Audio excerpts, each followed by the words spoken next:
जय हिंद फ्रेंड्स, आप सभी का एक बार फिर से स्वागत है जीके मिलेनियर्स में।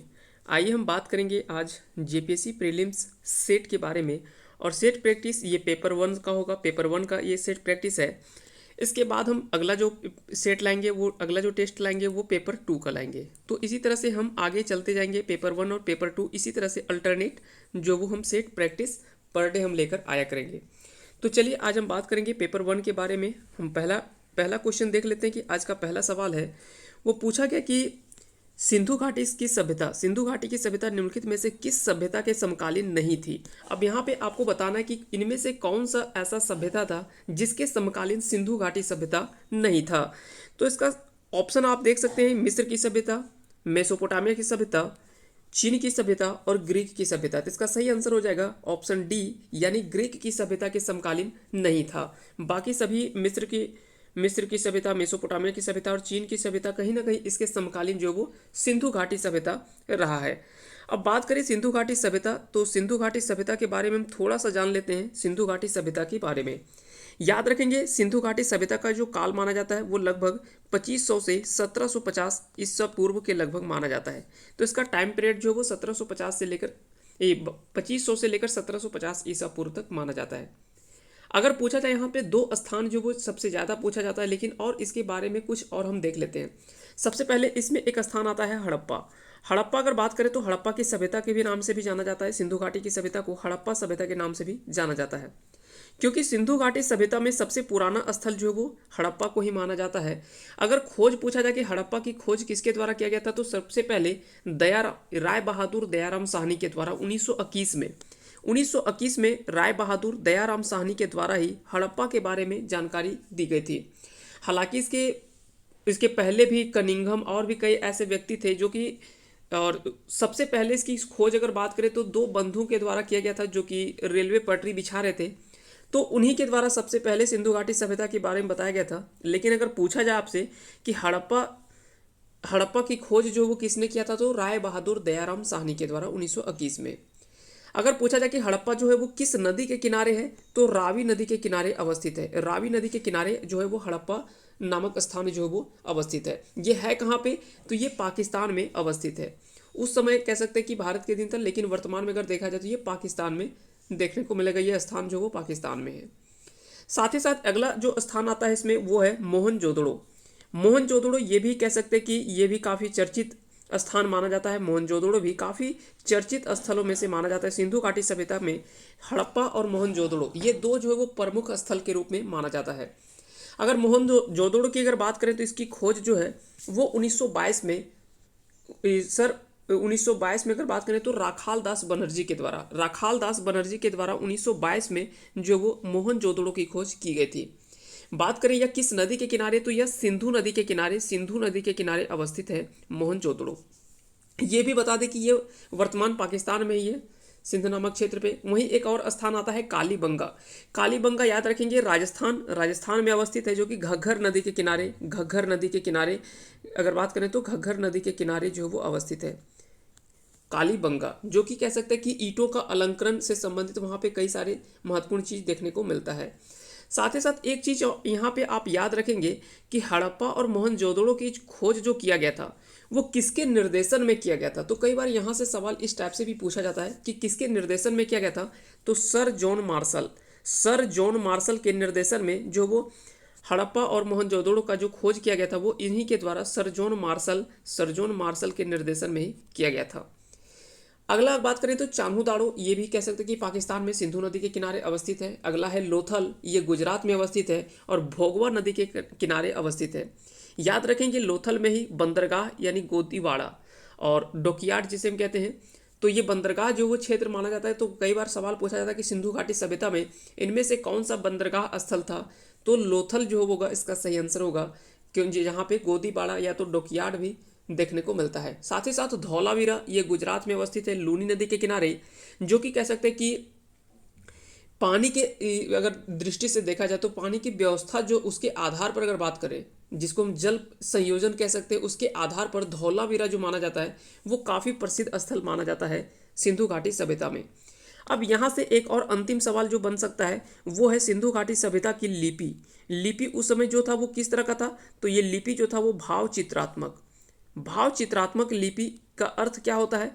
तो बता दें कि उसमें क्या है कि चित्र तो हमको मिलता है लेकिन उसके बारे में हम अच्छे से पढ़ नहीं पाए हैं, जिसको हम प्रोटो हिस्टोरिक कहते हैं। प्रोटो हिस्टोरिक अगर बात करें तो इसकी लिपि जो है वो प्रोटो हिस्टोरिक माना जाता है, क्योंकि इसकी लिपि जो है वो अभी तक पढ़ा नहीं जा सका है। इसीलिए कह सकते हैं कि अभी तक पूरा अच्छे से तो हम नहीं जान सकते, लेकिन हाँ इतना कह सकते हैं कि ये एक काफ़ी उन्नत किस्म का कह सकते हैं कि सभ्यता देखने को मिलता है, जहाँ पे अगर बात करें नाली या तो और भी जो भी व्यवस्था जो है वो काफ़ी जो है वो कह सकते हैं कि एक सक्सेसफुल विधि व्यवस्था देखने को मिलता है उस समय का, सिंधु घाटी सभ्यता का।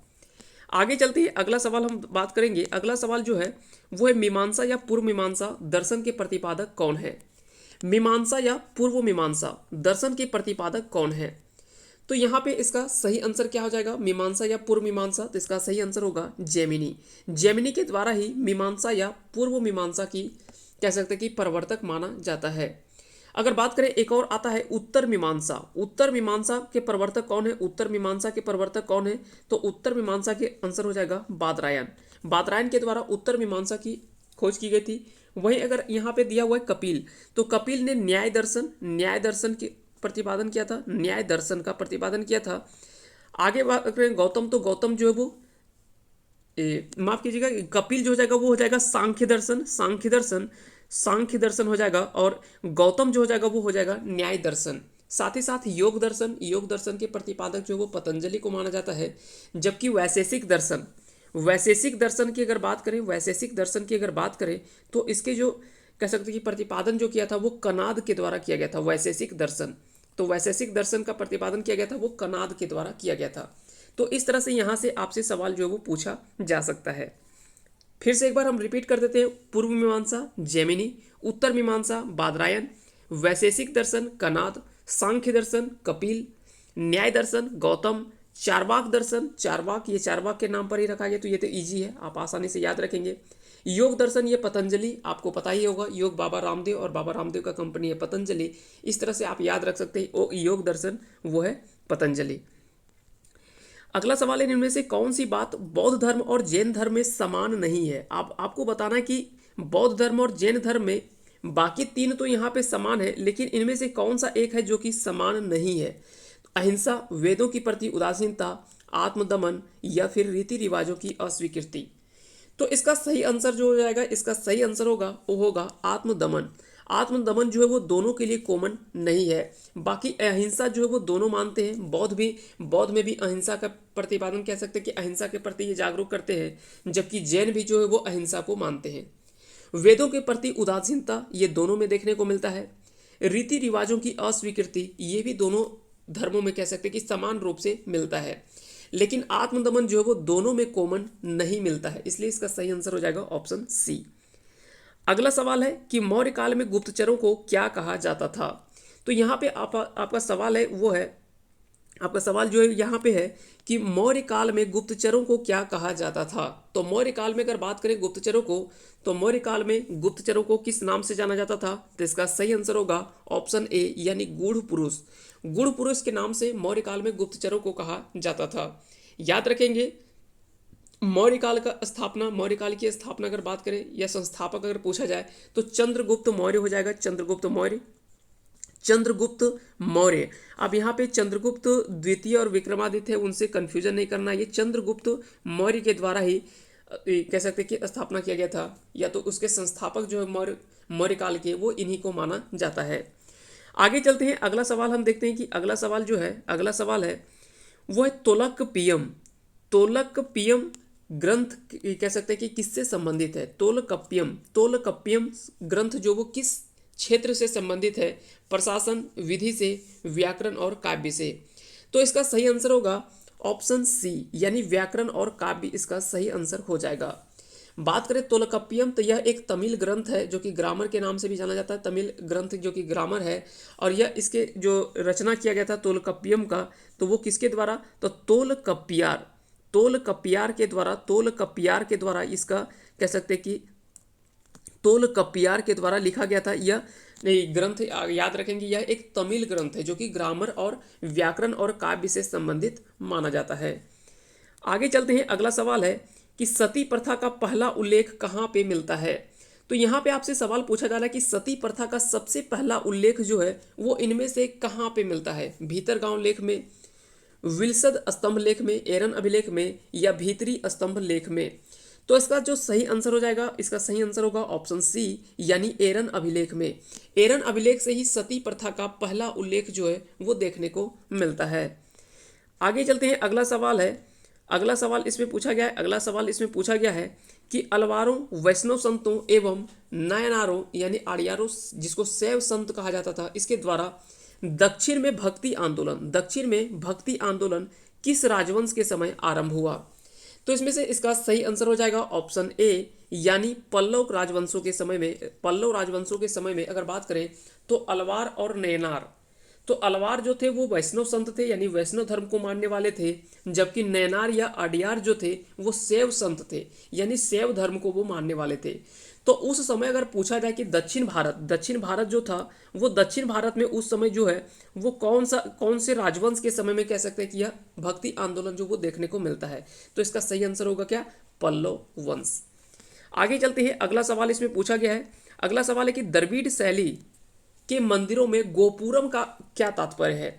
यानी वहाँ पे कई जगह पे आपको गोपुरम लिखा मिलता है, गोपुरम लिखा हुआ देखने को मिलता है, तो इसका अर्थ क्या होता है। तो देखते हैं कि गोपुरम का सामान्य अर्थ क्या होता है। तो याद रखेंगे, इसका सही आंसर होगा ऑप्शन डी, यानी तोरण के ऊपर बने अलंकृत बहुमंजिला भवन को ही किसके नाम से जाना जाता है। तो इसे गोपुरम के नाम से जाना जाता है, इसे गोपुरम के नाम से जाना जाता है। आगे चलते हैं, अगला सवाल है कि चोल काल में किसने हिरण्यगर्भ नामक त्योहार का आयोजन किया था। तो यहाँ पे भी ये काफ़ी इंपॉर्टेंट सवाल है कि चोल काल के समय हिरण्यगर्भ नामक त्योहार का आयोजन किसके द्वारा किया गया था। तो इसका सही आंसर होगा ऑप्शन ए, यानी लोक महादेवी के द्वारा ही चोल काल में हिरण्यगर्भ नामक त्योहार का आयोजन किया गया था। सवाल जो है वो आपसे पूछा जा सकता है, खास करके चोल काल से संबंधित कई सारे प्रश्न जो वो एग्जाम्स में पूछे जाते हैं, खास करके जेपीएससी एग्जाम में चोल काल से संबंधित कई सारे सवाल जो वो पूछा जाता है यहाँ से। तो इसलिए आप याद रखेंगे, यहाँ से जो वो निश्चित रूप से सवाल जो वो देखने को मिलता है।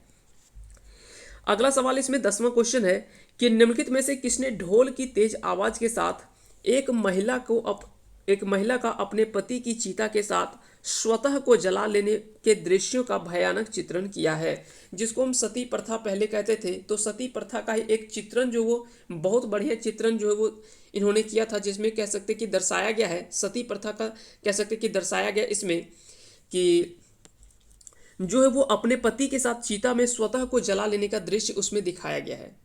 तो इसमें जो दिखाया गया वो किसने चित्रण किया, तो इब्न बतूता ने ही इसके बारे में बताया था। अगर बात करें सती प्रथा का उल्लेख, तो सती प्रथा का प्रथम उल्लेख तो अभी हमने देखा कि एरन अभिलेख में मिलता है। लेकिन अगर पूछा जाए कि सती प्रथा का अंत कब हुआ, तो सती प्रथा का अंत अगर पूछा जाए तो अंत जो हुआ था वो हुआ था 4 दिसंबर, आप डेट याद रखेंगे, 4 दिसंबर 1829 में।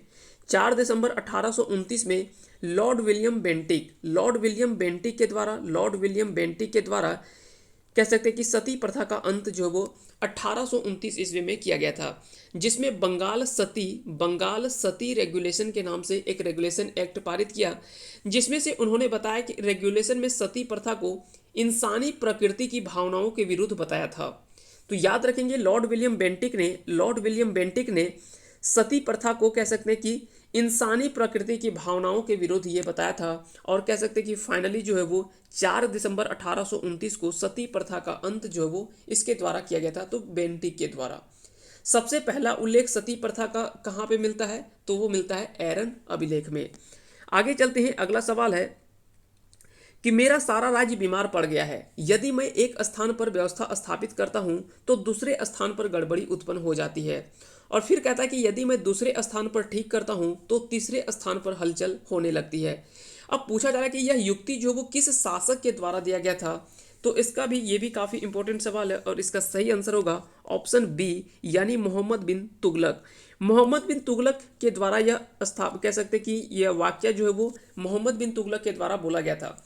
दरअसल एक ये असफल शासक के रूप में माने जाते हैं, हालांकि ये पढ़े लिखे तो थे लेकिन एक असफल शासक के रूप में माने जाते हैं, एक असफल शासक के रूप में माने जाते हैं क्योंकि इनका इस खुद का स्टेटमेंट था कि जब तक हम एक जगह कहीं कुछ अगर सुधार कर रहे हैं तब तक इधर दूसरा जगह जो वो गड़बड़ी हो जा रहा है, फिर जब तक अगर दूसरे जगह हम अगर कहीं सुधार करते हैं तो पहला में कह सके कि गड़बड़ी हो जा रहा है।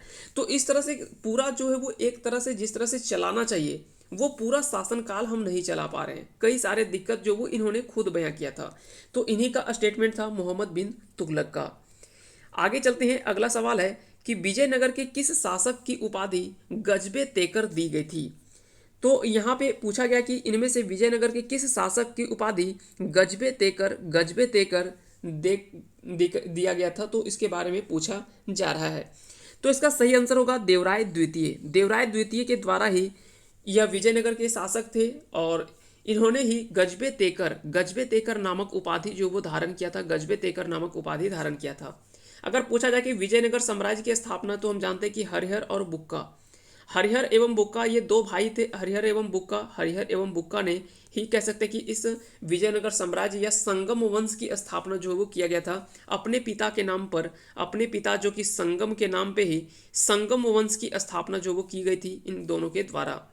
तो याद रखेंगे संगम वंश की स्थापना या विजयनगर राज्य की स्थापना जो वो इन्हीं के द्वारा, हरिहर एवं बुक्का के द्वारा किया गया था। आगे चलते हैं, अगला सवाल है कि अहमदाबाद की स्थापना जो वो किसके द्वारा किया गया था।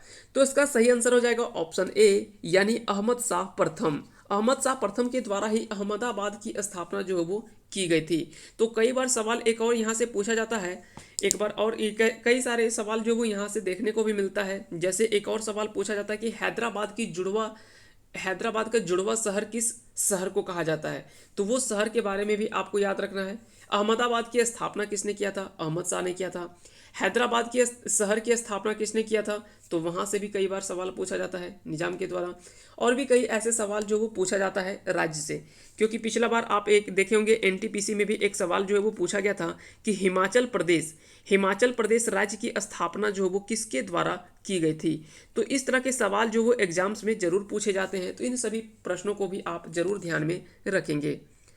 अगला सवाल इसमें है कि निम्न शब्दों में से कालक्रमानुसार कूट में व्यवस्थित करना है। अब यहाँ पे आपको क्रम से बताना है इन चारों के बारे में, कबीर, नानक, चैतन्य महाप्रभु और तुलसीदास।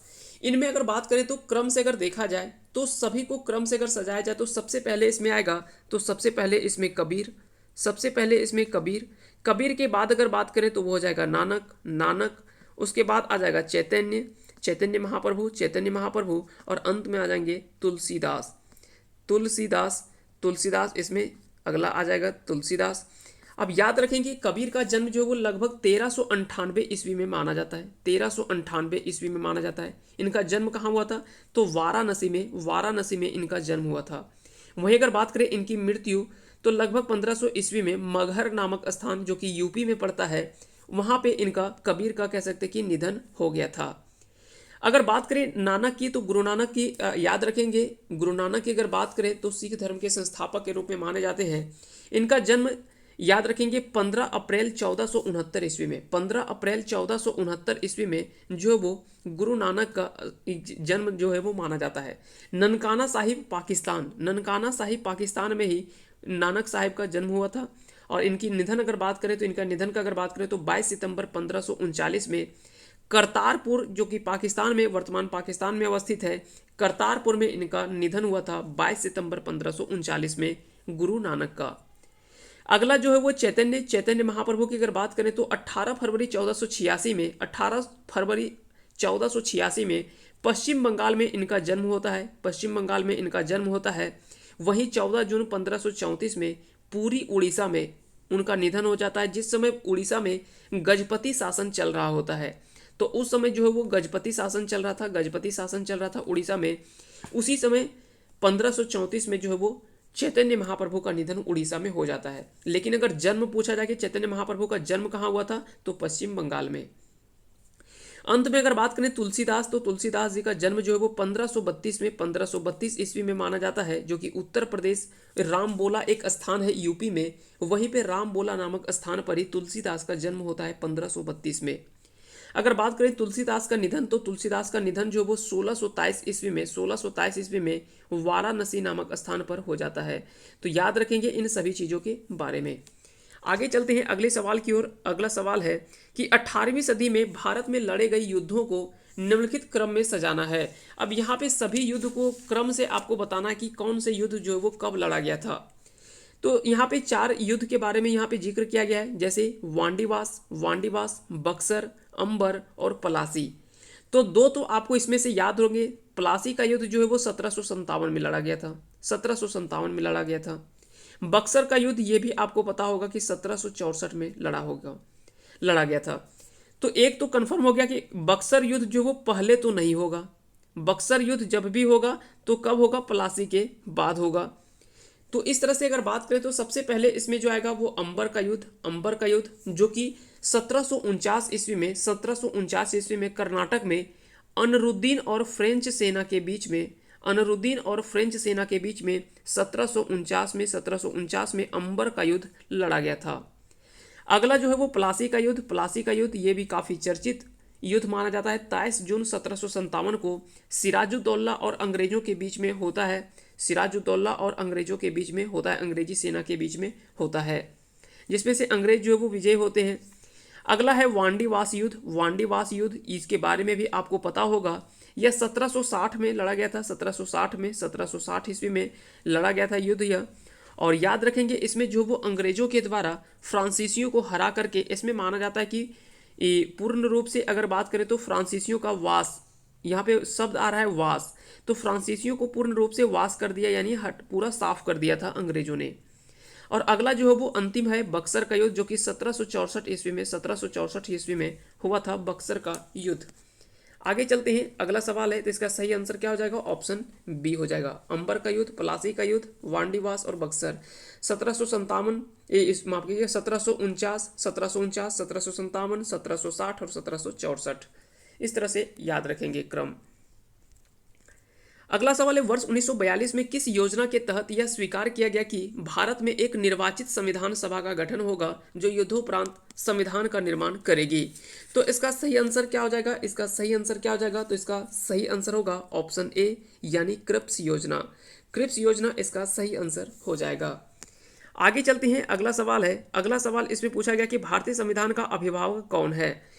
तो भारतीय संविधान का अभिभावक यहाँ पे पूछा जा रहा है, शब्द पे आप गौर करेंगे, भारतीय संविधान का अभिभावक पूछा जा रहा है, तो इसका सही आंसर होगा सर्वोच्च न्यायालय यानी सुप्रीम कोर्ट को ही हम भारतीय संविधान के अभिभावक के रूप में मानते हैं। अगला सवाल है कि भारतीय संविधान का कौन सी विशेष व्यवस्था इंग्लैंड से ली गई है?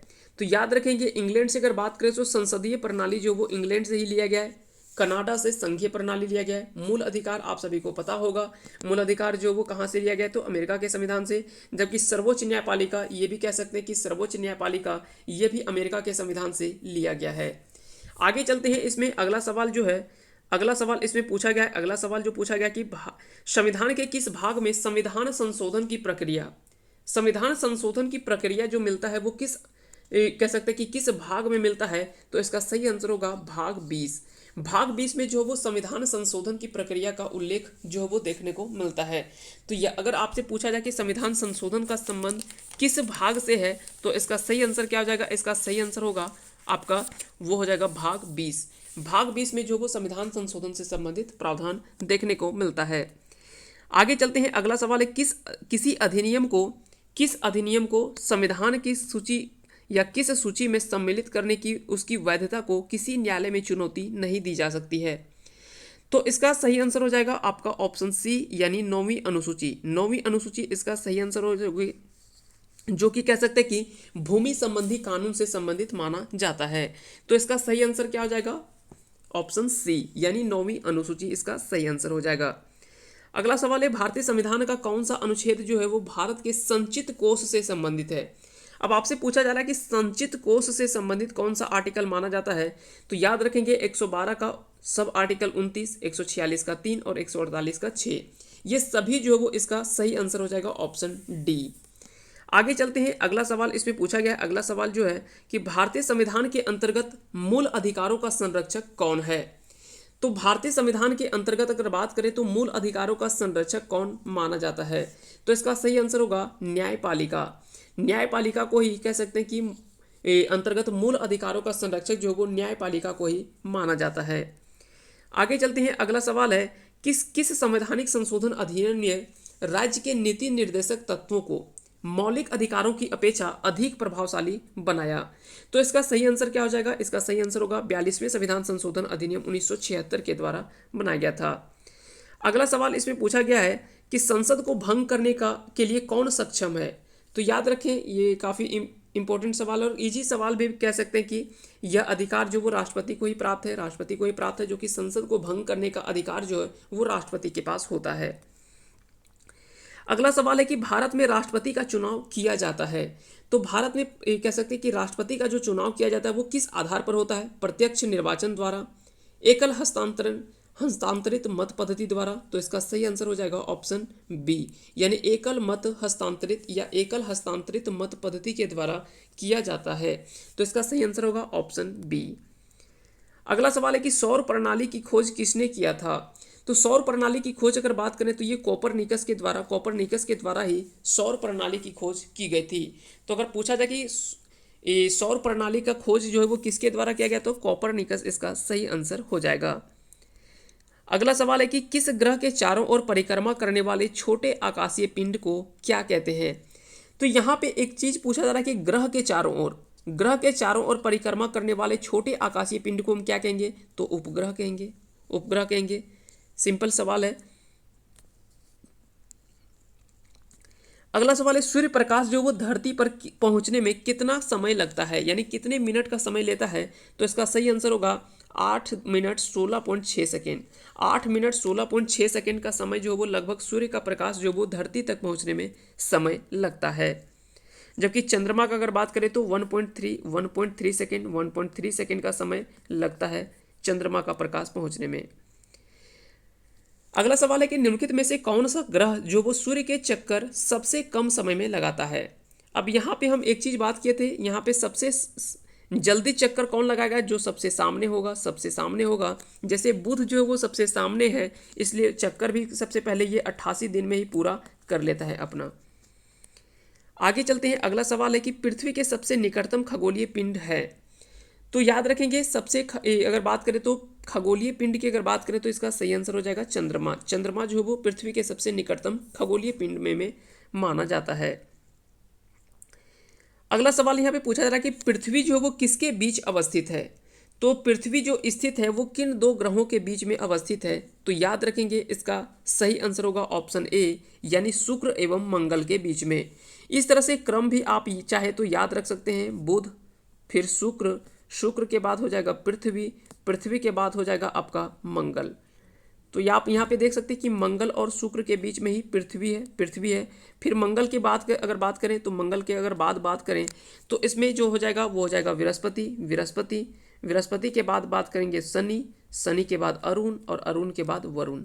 इस तरह से क्रम जो वो आपको याद रखने हैं। आगे चलते हैं, इसमें अगला सवाल है कि पृथ्वी पर दिन व रात की अवधि जो है वो समान होती है। तो पृथ्वी पर दिन व रात की अवधि का समान होना ये किस जगह पे देखने को मिलता है। तो इसका सही आंसर होगा ऑप्शन बी, यानी भूमध्य रेखा पर, जिसे हम विषुवत रेखा के नाम से भी जानते हैं। तो याद रखेंगे भूमध्य रेखा या विषुवत रेखा पर दिन व रात की अवधि जो होता है वो समान होती है। तो इसका सही आंसर क्या हो जाएगा ऑप्शन बी। अगला सवाल है कि धुआंधार जलप्रपात जो वो किस नदी पर अवस्थित है। धुआंधार जलप्रपात के बारे में पूछा जा रहा है, तो इसका सही आंसर होगा नर्मदा नदी पर ही अवस्थित है धुआंधार जलप्रपात। अगला सवाल है मयूराक्षी परियोजना से भारत के कौन से 2 राज्य लाभान्वित हो रहे हैं। तो इसका सही आंसर होगा ऑप्शन सी, यानी पश्चिम बंगाल और झारखंड जो है ये दोनों राज्य जो वो मयूराक्षी परियोजना से लाभान्वित हो रहे हैं। आगे चलते हैं, अगला सवाल है कि महात्मा गांधी जल विद्युत परियोजना स्थित है। तो महात्मा गांधी जल विद्युत परियोजना जो वो स्थित है तो यहाँ पे कौन सा सही आंसर हो जाएगा? तो इसका सही आंसर होगा ऑप्शन बी यानी जोग प्रपात पर। जोग जलप्रपात, इसे महात्मा गांधी जलप्रपात के नाम से भी जाना जाता है। आगे चलते हैं। अगला सवाल है कि योजना आयोग किसके सर्वेक्षणों के आधार पर निर्धनता रेखा के नीचे लोगों का आकलन करता है? तो इसका सही आंसर होगा राष्ट्रीय नमूना सर्वेक्षण संगठन। राष्ट्रीय नमूना सर्वेक्षण संगठन इसका सही आंसर हो जाएगा। अगला सवाल है मानव विकास सूचकांक किसने बनाया था? मानव विकास सूचकांक किसने बनाया था? तो इसका सही आंसर आप बता सकते हैं। तो इसका सही आंसर क्या हो जाएगा? तो UNDP, United Nation Development Programme, इसी के द्वारा मानव विकास सूचकांक यानी ह्यूमन डेवलपमेंट इंडेक्स या ह्यूमन डेवलपमेंट रिपोर्ट कह सकते हैं या इंडेक्स भी कह सकते हैं, इसका जो बनाया था वो किसके द्वारा? तो यूएनडीपी के द्वारा जारी की जाती है। आगे चलते हैं। अगला सवाल है कि किसी राष्ट्र का राष्ट्रीय आय होती है? तो यहाँ पे आपको बताना है कि किसी भी राज्य का या किसी राष्ट्र का जो राष्ट्रीय आय होता है वो किस आधार पर होता है? तो इसका सही आंसर क्या हो जाएगा? उत्पादन कार्यों का योगफल। उत्पादन कार्यों का योगफल ही क्या कहलाता है? उत्पादन कार्यों का योगफल ही क्या कहलाता है? तो राष्ट्र की राष्ट्रीय आय कहलाता है। अगला सवाल है निर्यात में आयात घटाकर, निर्यात में आयात घटाकर इनमें से किसी देश की आर्थिक वृद्धि, किसी देश की आर्थिक वृद्धि जो वो सर्वाधिक उपयुक्त माना जाता है? तो इसका क्या आंसर सही हो जाएगा? तो इसका सही आंसर आप बता सकते हैं। इसका सही आंसर क्या हो जाएगा? तो इसका यहाँ पे पूछा जा रहा है किसी देश की आर्थिक वृद्धि की सर्वाधिक उपयुक्त माप जो है वो किस आधार पर होता है? तो इसका सही आंसर होगा ऑप्शन ए यानी जीडीपी। डी पर यहाँ पे नहीं होगा, जीडीपी होगा, जीडीपी होगा, GDP gross domestic product. NDP, NDP को भी याद रखेंगे, शुद्ध घरेलू उत्पाद इसको कहते हैं, शुद्ध घरेलू उत्पाद कहते हैं। और एक है शुद्ध राष्ट्रीय उत्पाद यानी एनएनपी। इन सभी चीज़ों के बारे में आप याद रखेंगे। अगला सवाल है कि हवाला क्या है? यहाँ पे बताना कि हवाला जो शब्द है वो क्या है या किस क्षेत्र से संबंधित माना जाता है? तो याद रखेंगे विदेशी मुद्रा का अवैध कारोबार, विदेशी मुद्रा का अवैध कारोबार से ही संबंधित जो वो हवाला माना जाता है। आगे चलते हैं। अगला सवाल है कि भारतीय रुपये का सर्वप्रथम किस वर्ष अवमूल्यन किया गया था? तो यहाँ से आपको बताना है कि अवमूल्यन जो वो सबसे पहले कब हुआ था और क्रम से आप याद रख सकते हैं इसको। तो याद रखेंगे सबसे पहले 20 सितंबर 1949 को जो वो प्रथम बार अवमूल्यन हुआ था। दूसरी बार अगर बात करें तो 6 जून 1966 को, 6 जून 1966 को। उसके बाद तीसरी बार अगर बात करें तो 1 जुलाई 1991। अब आपको कमेंट करके बताना कि जो लास्ट जो कह सकते हैं कि अवमूल्यन हुआ था वो कब हुआ था, इसके बारे में आपको कमेंट करके बताना है। आगे चलते हैं। अगला सवाल है कि राष्ट्रीय कृषि एवं ग्रामीण विकास बैंक की स्थापना किस पंचवर्षीय योजना अवधि में की गई थी? तो इसका सही आंसर क्या हो जाएगा? इसका सही आंसर होगा ऑप्शन डी यानी छठी पंचवर्षीय योजना में। छठी पंचवर्षीय योजना इसका सही आंसर हो जाएगा। अगला सवाल है कि 1 रुपए के नोट पर किसके हस्ताक्षर होते हैं? 1 रुपए के नोट पर किसके हस्ताक्षर होते हैं? तो इसका सही आंसर आपको कमेंट करके बताना है कि इसका सही आंसर क्या होगा।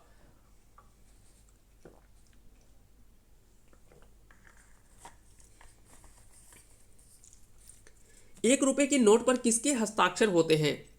तो ये भी काफ़ी इंपॉर्टेंट सवाल है और याद रखेंगे वित्त मंत्रालय के जो सचिव होते हैं उन्हीं का इसका सिग्नेचर होता है। तो इसका सही आंसर क्या हो जाएगा? इसका सही आंसर होगा वित्त मंत्रालय के सचिव यानी वित्त सचिव जो होते हैं उन्हीं के हस्ताक्षर जो है वो किस पे होता है? तो 1 रुपए के नोट पर। जो भी 1 रुपए के नोट पर जो हस्ताक्षर होता है वो किनका होता है? तो वित्त सचिव का। बाकी के जितने भी नोट हैं वो आरबीआई के जो गवर्नर हैं उनका जो है वो कह सकते हैं कि साइन होता है। लेकिन 1 रुपए के नोट पर अगर पूछा जाए कि किसका सिग्नेचर होता है तो वित्त मंत्रालय के सचिव का सिग्नेचर होता है। आगे चलते हैं। अगला सवाल है निम्न में से किस बैंक का मुख्यालय कोलकाता में है? यहाँ पे पूछा जा रहा है कि किस बैंक का मुख्यालय जो वो कोलकाता में अवस्थित है। तो इसका सही आंसर क्या हो जाएगा? इसका सही आंसर होगा ऑप्शन बी यानी south Indian bank. South Indian bank इसका सही आंसर हो जाएगा। अगला सवाल है निम्न में से कौन सी मुद्रा कृत्रिम मुद्रा के रूप में समझी जाती है? तो कृत्रिम मुद्रा के रूप में किस मुद्रा को जाना जाता है? तो इसका सही आंसर क्या हो जाएगा? इसका सही आंसर क्या हो जाएगा? तो इसका सही आंसर होगा ऑप्शन सी यानी SAR। SAR इसका फुल फॉर्म होता है specific absorption rate. Specific specific specific absorption absorption specific absorption rate, ये सही आंसर हो जाएगा SAR का फुल फॉर्म। आगे चलते हैं, अगला सवाल है कि रिजर्व बैंक ऑफ इंडिया का राष्ट्रीयकरण कब हुआ। यहाँ पे ध्यान रखेंगे, क्वेश्चन पे पूछा जा रहा है कि इसका राष्ट्रीयकरण कब हुआ, ना कि आपको स्थापना पूछा जा रहा है। ऐसा नहीं कि स्थापना सोच करके आप इसका आंसर टिक कर दें। यहाँ पे पूछा क्या जा रहा है कि राष्ट्रीयकरण कब हुआ था। तो याद रखेंगे, इसका स्थापना जो हुआ था वो 1 अप्रैल 1935 को हुआ था। लेकिन अगर पूछा जाए कि इसका राष्ट्रीयकरण कब हुआ, तो इसका सही आंसर क्या हो जाएगा, 1 जनवरी 1949 को। 1 जनवरी 1949 को इसका RBI का कह सकते हैं कि राष्ट्रीयकरण हुआ था। और शुरू में कह सकते हैं कि काफ़ी कम रुपए के साथ, कह सकते हैं कि जमा पूंजी के साथ इसकी शुरुआत की गई थी। तो ये भी सभी चीज़ों को याद रखेंगे, मात्र 5 करोड़ रुपए की राशि के जमा पूंजी के साथ, 5 करोड़ रुपए की जमा पूंजी के साथ यह कह सकते हैं कि RBI की शुरुआत हुई थी। आगे चलते हैं, अगला सवाल है कि नरसिम्हन समिति किससे संबंधित है। नरसिम्हन समिति जो वो किससे संबंधित है, किस क्षेत्र से संबंधित है। ऑप्शन है बैंकों में धोखाधड़ी, कृषि क्षेत्र में सुधार, वित्तीय बैंकिंग सुधार से, या मौद्रिक नीति पर तत्कालीन सलाह से। तो इसका सही आंसर क्या हो जाएगा, इसका सही आंसर होगा ऑप्शन सी, यानी वित्तीय बैंकिंग सुधार से संबंधित माना जाता है। तो नरसिम्हन समिति किससे संबंधित है, वित्तीय बैंकिंग सुधार से। आगे चलते हैं, अगला सवाल है संतुलित विकास का सिद्धांत किसने दिया था। तो यहाँ पे आपको बताना कि संतुलित विकास का सिद्धांत जो है वो किसके द्वारा दी गई थी। तो इसका सही आंसर क्या हो जाएगा, इसका सही आंसर होगा रेगनर नर्क्स।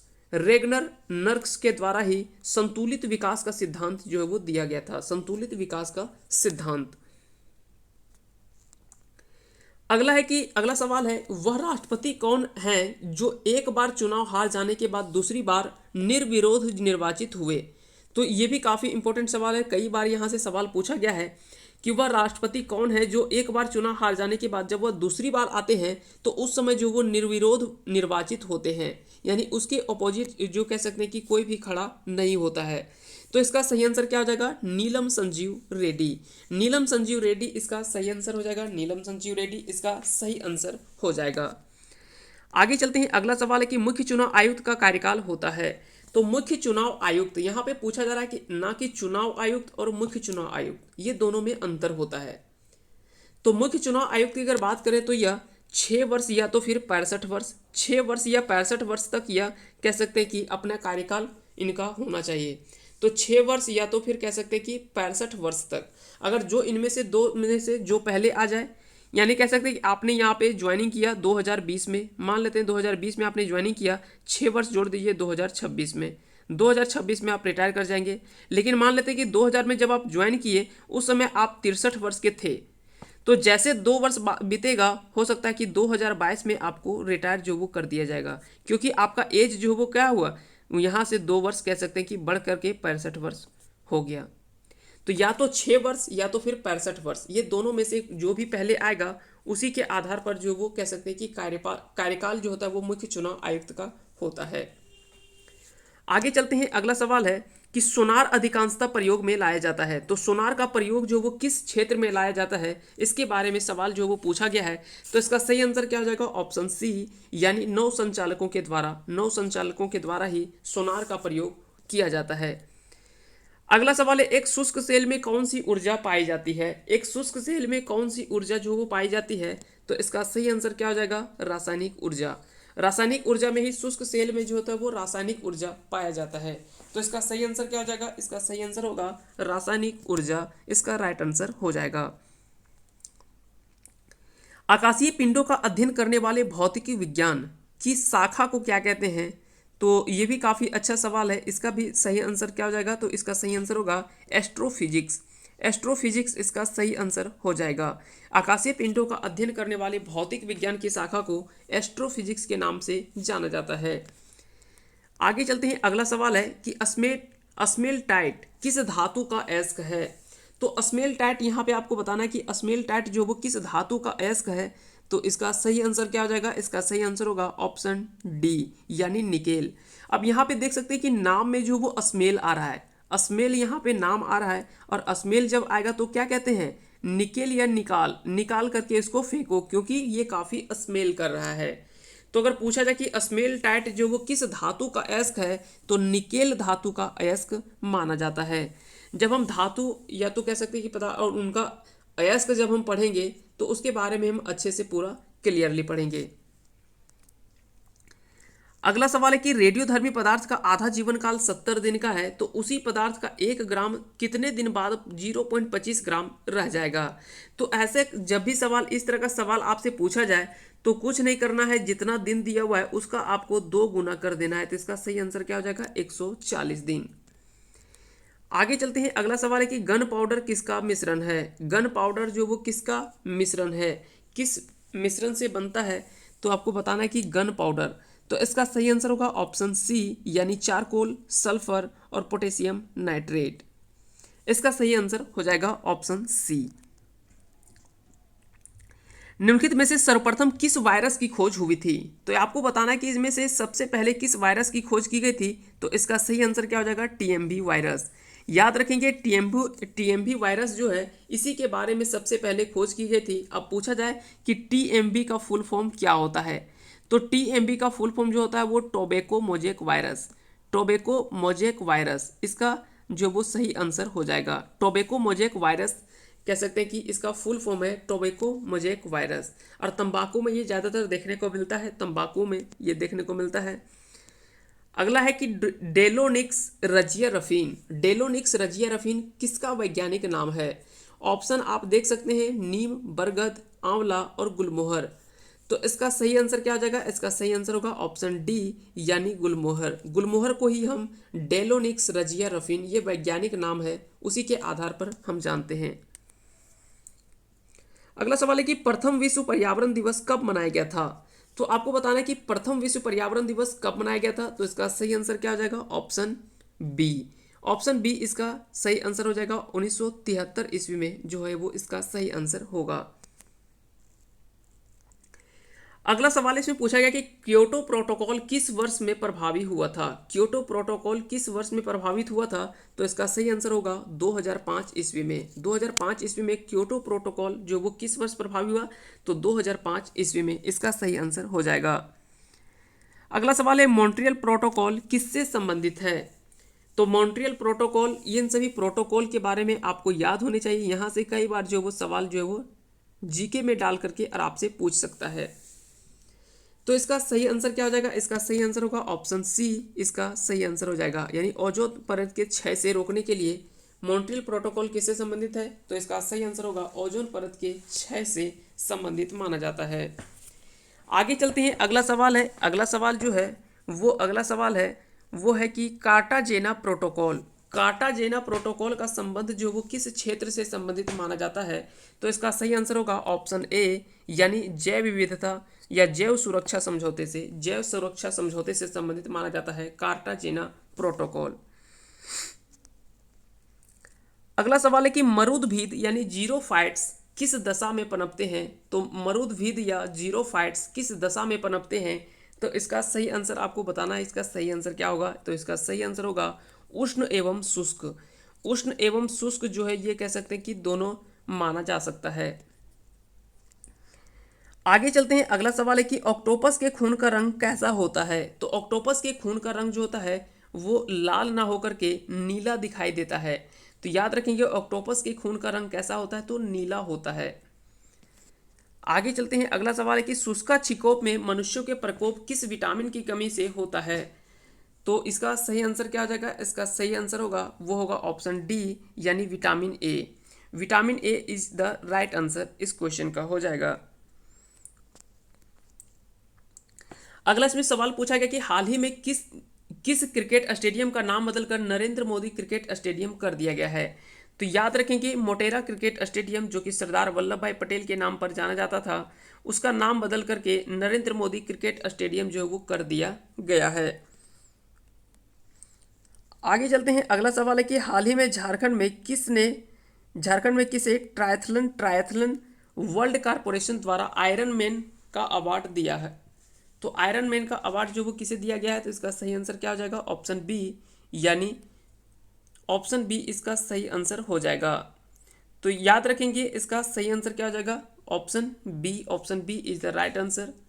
आगे चलते हैं, अगला सवाल है कि जनवरी 2021 में नीति आयोग के द्वारा डेल्टा रैंकिंग में सरकारी योजना के क्रियान्वयन के मामले में पूरे भारत में झारखंड के किस जिले का प्रथम स्थान माना जाता है।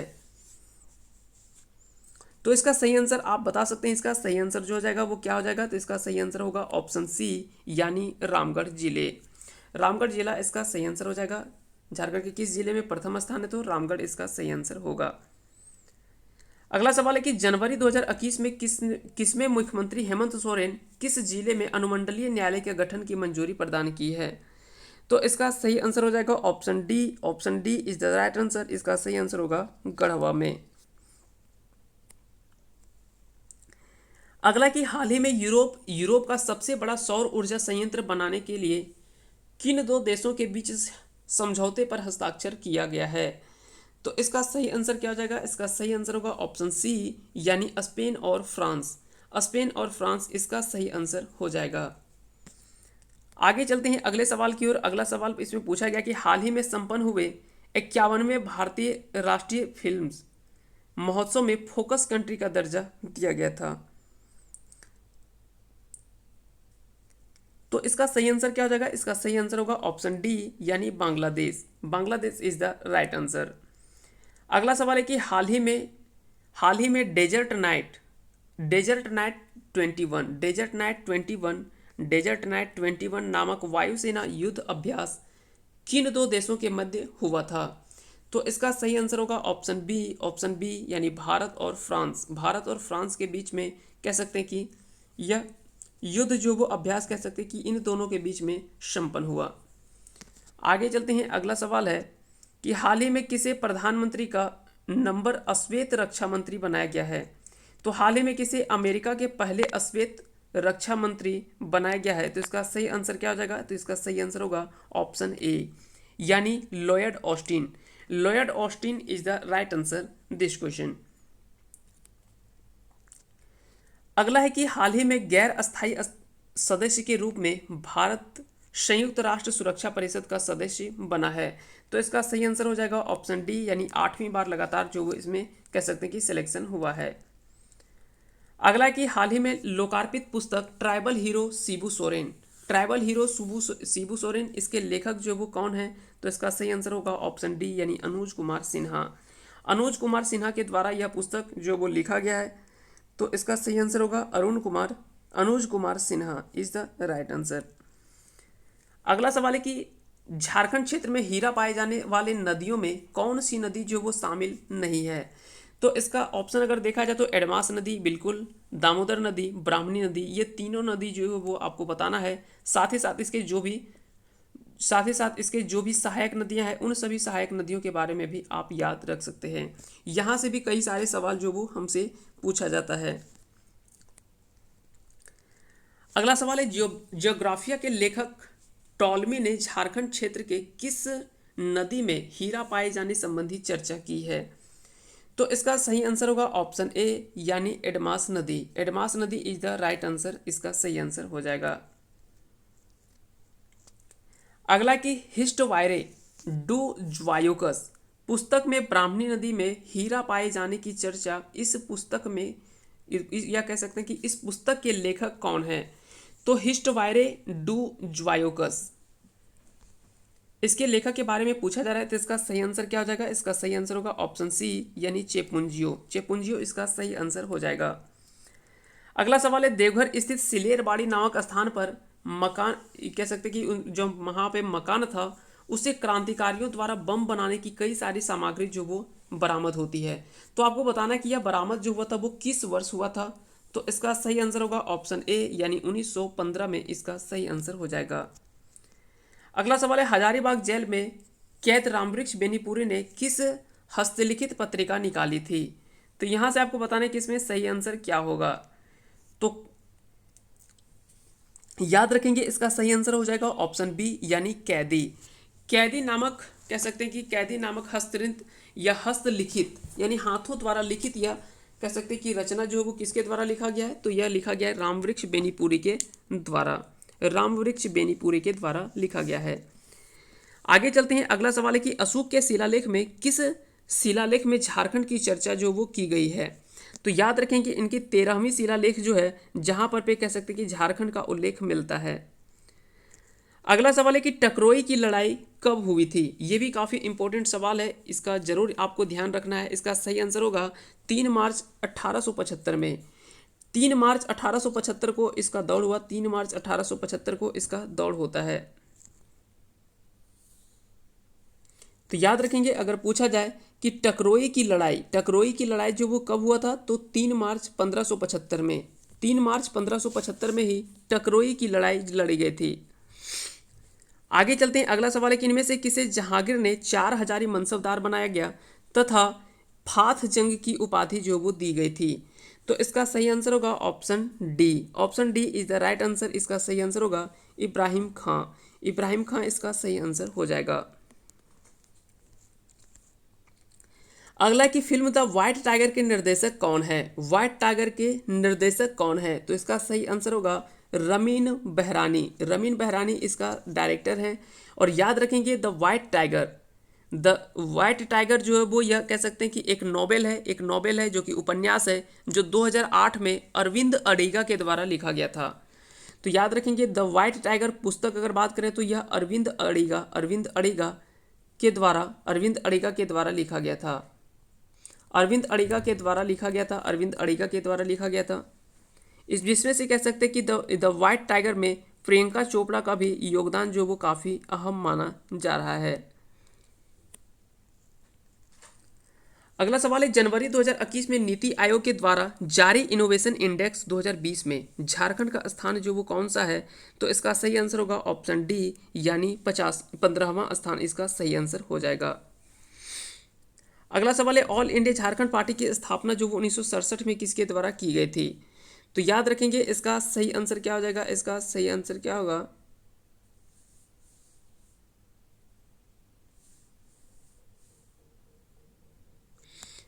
आगे चलते हैं। अगला सवाल है कि ऑल इंडिया झारखंड पार्टी की स्थापना 1967 में किसके द्वारा की गई थी।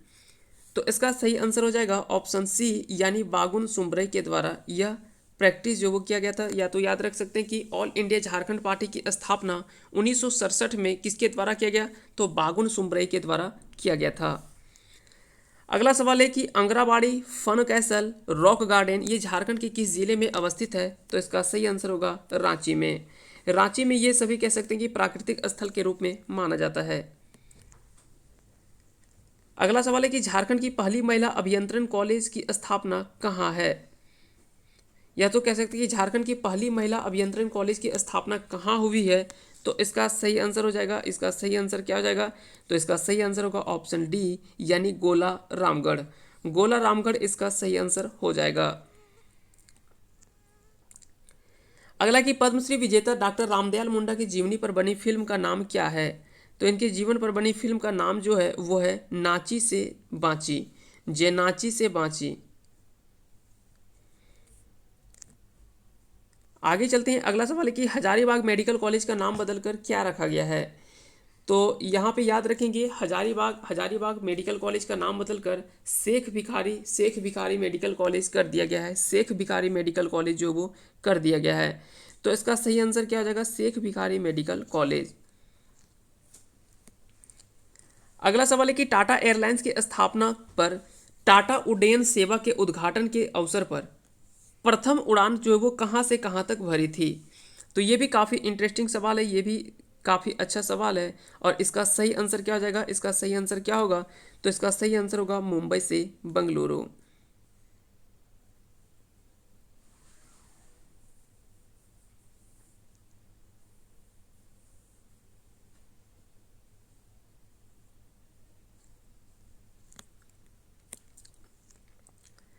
आगे चलते हैं, तो इसका सही आंसर क्या हो जाएगा। इसका सही आंसर हो जाएगा आपका ऑप्शन बी, यानी मुंबई से कराची। याद रखें कि मुंबई से कराची या जो है वो प्रथम या कह सकते हैं कि पहली जो वो उड़ान भरी थी या उद्घाटन के अवसर पर, वो है मुंबई से कराची।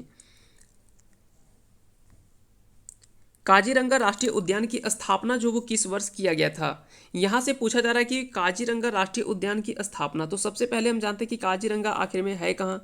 तो ये असम राज्य में अवस्थित है। याद रखेंगे ये इंग्लिश और हिंदी ये दोनों पे आपको पीडीएफ जो वो मिल जाएगा। इंग्लिश और हिंदी ये दोनों लैंग्वेज पे आपको मिलेगा। तो यहाँ पे पूछा जा रहा है कि इसकी स्थापना काजीरंगा नेशनल कह सकते कि पार्क या तो राष्ट्रीय उद्यान की स्थापना जो वो किस वर्ष की गई। तो इसका सही आंसर होगा ऑप्शन सी यानी 1905 ईस्वी में। 1905 ईस्वी इसका सही आंसर हो जाएगा। आगे चलते हैं। अगला सवाल है कि असहयोग आंदोलन के दौरान किसने अपनी परीक्षा के दिन या कह सकते हैं कि परीक्षा के 20 दिन पहले कॉलेज छोड़ दी थी। तो इसका सही आंसर क्या आ जाएगा। इसका सही आंसर होगा ऑप्शन डी यानी माँ जयप्रकाश नारायण जो वो एगो। तो याद रखेंगे असहयोग आंदोलन के दौरान किसने अपनी परीक्षा के 20 दिन पहले ही कॉलेज छोड़ दी थी। तो इसका सही आंसर होगा जयप्रकाश नारायण के द्वारा। तो इसका सही आंसर होगा ऑप्शन डी। अगला सवाल है कर्नाट वंश का संस्थापक कौन था। तो कर्नाट वंश का डालबे नहीं करेगा।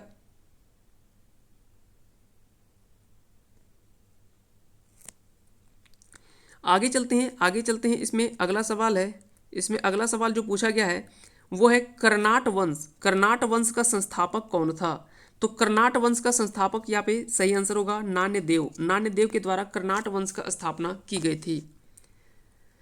आगे चलते हैं। अगला सवाल है कि राष्ट्रीय नियोजन में रोलिंग प्लान की अवधारणा जो है वो लागू की गई थी। तो रोलिंग प्लान की अवधारणा जो कह सकते हैं कि लाया गया था वो जनता सरकार या जनता पार्टी की सरकार के समय लाई गई थी रोलिंग प्लान। आगे चलते हैं। अगला सवाल है कि राधा मोहन कप का संबंध किस खेल से संबंधित है। राधा मोहन कप का संबंध किस खेल से संबंधित है। तो इसका सही आंसर हो जाएगा ऑप्शन ए यानी पोलो से राधा मोहन कप का संबंध माना जाता है। आगे चलते हैं। अगला सवाल है कि पुलित्जर पुरस्कार किस क्षेत्र में प्रदान किया जाता है। तो पुलित्जर पुरस्कार जो वो किस क्षेत्र में। तो पत्रकारिता के क्षेत्र में पुलित्जर पुरस्कार से सम्मानित किया जाता है। अगला सवाल है दुनिया का पुलिसमैन किसे कहा जाता है। तो दुनिया का पुलिसमैन अगर पूछा जाए कि दुनिया का पुलिसमैन किसे कहा जाता है तो इसका सही आंसर हो जाएगा ऑप्शन सी यानी सुरक्षा परिषद को ही हम दुनिया का पुलिसमैन के नाम से जानते हैं। आगे चलते हैं। अगला सवाल है कि विश्व जल संरक्षण दिवस जो वो कब मनाया जाता है। तो इसका सही आंसर होगा ऑप्शन सी यानी 22 मार्च को विश्व जल संरक्षण दिवस के रूप में हम लोग मनाते हैं। आगे चलते हैं और आज का आखिरी सवाल है और इसका आंसर आपको कमेंट करके जरूर बताना है कि इसका सही आंसर क्या होगा। और साथ ही साथ अगर इस तरह का अगर सेट आपको पसंद है तो आप कमेंट करके हमें ज़रूर बताएंगे ताकि हम अगला सेट भी इसी तरह से लेकर आते रहेंगे। तो हम बात करेंगे एतमादुद्दौला का मकबरा का निर्माण किसने करवाया था। ऑप्शन है अकबर, जहांगीर, शाहजहां या नूरजहां। इन सभी चारों में से आपको बताना कि कौन से ऐसे शासक थे या किस व्यक्ति के द्वारा एतमादुद्दौला का मकबरा जो वो इसका निर्माण करवाया गया था। तो इसका कमेंट करके आप आंसर जरूर बताएंगे कि इसका सही आंसर क्या होगा। आप सभी को बहुत बहुत धन्यवाद अंत तक बने रहने के लिए। अगर यह पसंद आया होगा तो इस वीडियो को लाइक करें। साथ ही साथ अगर चैनल पे नए हैं तो चैनल को सब्सक्राइब कर दें और अपने दोस्तों के साथ ज़्यादा से ज़्यादा इसे शेयर भी कर दें। आप सभी को बहुत बहुत धन्यवाद अंत तक बने रहने के लिए। जय हिंद, जय भारत।